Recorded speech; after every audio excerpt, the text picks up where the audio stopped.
You won't believe what Ukrainian intelligence uncovered in the final seconds of a drone strike, and what they saw will change the course of this war. But to get there, we need to start at the beginning. It was the early hours of June 24, 2025. A Russian Cerna-class landing craft carrying 30 troops was steadily heading toward the western shore near Kherson. What they didn't know was that they had been silently tracked for the past 27 minutes by a Turkish-made Bayraktar TB2 drone cruising high above them at 18,000 feet. That night, at precisely 2 a.m., the TB2 had taken off from a concealed location near Mykolaiv, flying silently through the darkness of the Black Sea while Russian radar operators fought off sleep. But this wasn't some off-the-shelf civilian quadcopter. The TB2 was Turkey's Predator-class answer, a long-endurance, high-altitude drone powered by a Rotax 912 engine, capable of staying airborne for 27 hours at a slow but efficient 70 knots. The flight path was no accident. It took a circuitous route designed to avoid known S-300 Russian air defense zones, staying over 50 kilometers away from those deadly bubbles. Even with a radar signature no bigger than a bird, the TB2's crew wasn't about to take chances. Cockiness got drones killed. By 3:30 a.m., the TB2 had reached its patrol station, a 40 by 20 kilometer airspace block covering the maritime approaches to Kherson. From 18,000 feet, its Canadian-made Westcam MX-15D sensor ball scanned everything below in multiple spectra.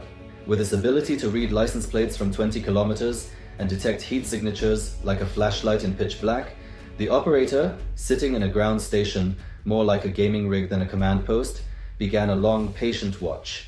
Autonomously flying its pattern, the drone streamed sensor data while the operator toggled between visual and thermal feeds. Drone warfare, after all, was 99% boredom, 1% sheer adrenaline, and tonight that 1% was coming fast. At 3:47, a new hotspot appeared on the thermal feed, slicing westward across the sea at 30 knots. Zooming in, the operator identified it, a Project 11770 Cerna-class landing craft. These 26-meter vessels were the backbone of Russian amphibious ops, capable of deploying 92 troops or a main battle tank directly onto shore. But this one wasn't alone. Two more boats followed, 5 kilometers back. This was no random patrol.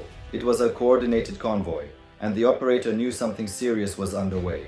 Every movement, every frame was recorded.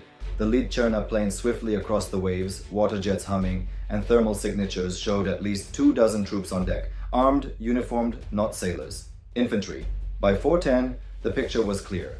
The convoy was headed for a beach just 8 kilometers west of Kherson, a spot Ukrainian units had flagged for suspicious activity days prior. The operator made the call. The Ukrainians weren't going to let this one land unchallenged.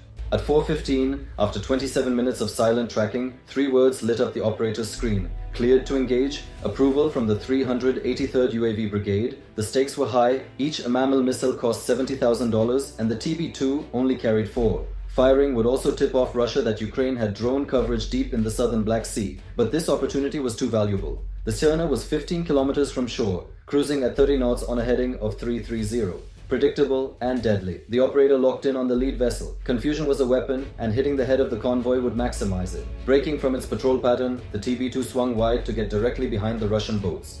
The MAML missile, a 22-kilogram smart munition with a 10-kilogram warhead, needed to be launched along the target's axis for accuracy. Its semi-active laser guidance meant the drone had to maintain a lock the whole way in. Minimum range, 8 kilometers. The Russian boat closed in, 12 kilometers, 10. The thermal imager showed more detail now. Antennas, hole markings, weapons. At 4:42, it hit 8 kilometers. Perfect. But then something changed. The trailing boats altered course, one north, one south. They were forming a security perimeter. This wasn't just a landing, this was the launch of a major Russian operation. The operator prepared to fire. 4:46. But just then, the screen flashed. Laser malfunction. Panic. He rebooted the system. 10 seconds of silence. Then, laser operational. As he reacquired the lock, something didn't feel right. The Cerna was overloaded, more crates than usual, troops beyond the expected count. And in just 43 seconds, the contents of those crates would reveal everything. At 4:47, the missile dropped. Its fins deployed, laser seeker homing in, altitude 18,000 feet, distance 7.8 kilometers. Impact 43 seconds. On deck, Russian soldiers smoked, chatted, checked gear. They had no idea. Then, one sailor spotted the drone or the missile and began shouting. Too late. 5 seconds out. The TB2's camera zoomed. Ukrainian intel officers watching live leaned in. Something was off. Uniforms weren't standard. Gear had unusual markings. These weren't regular naval infantry. Then, impact. 4:48. The mammal hit midship, detonating its warhead. But what followed shocked everyone. A chain of secondary explosions ripped through the vessel. Not fuel, not ammo. Thermite demolition charges. White-hot streams of death meant for sabotage missions. The Cerna wasn't landing troops, it was deploying a covert Russian sabotage team. Floating debris confirmed it. Waterproof crates with Cyrillic labels drifted in the sea. In Moscow, someone was about to have a very bad day. Secondary explosions continued. Not random cook-offs, but purpose-designed charges meant to obliterate infrastructure.